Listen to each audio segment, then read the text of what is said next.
racing just is started. We have Madame Leonora break quickly to start. Moving a party outside, hot gossip.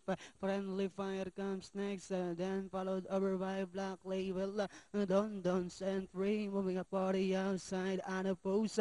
Then followed over by Para Sayo. Next online is Bonita Blanca, while Matica sees the early trailer and going along for the first hot gossip, moving a party outside para sa'yo.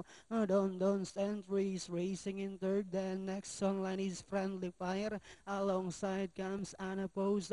Then followed by Black Label. Madame Leonora comes next. Bonita Blanca, while Maticas now racing in last. Back to the leader. We have hot gossip para sa'yo in second. Moving up now to take third is entry number 5, and this one is Friendly Fire. Don Don's entry, Unopposed is sorry side.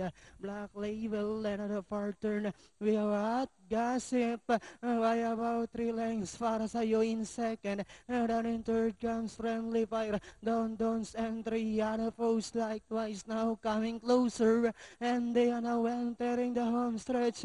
We have hot gossip by our length and a half.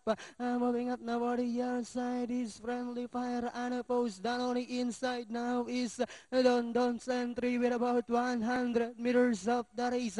Hot gossip, Don Don's entries down on the inside para sa'yo, and finally it's hot gossip. A close second between Don Don's entry, Bonita Blanca,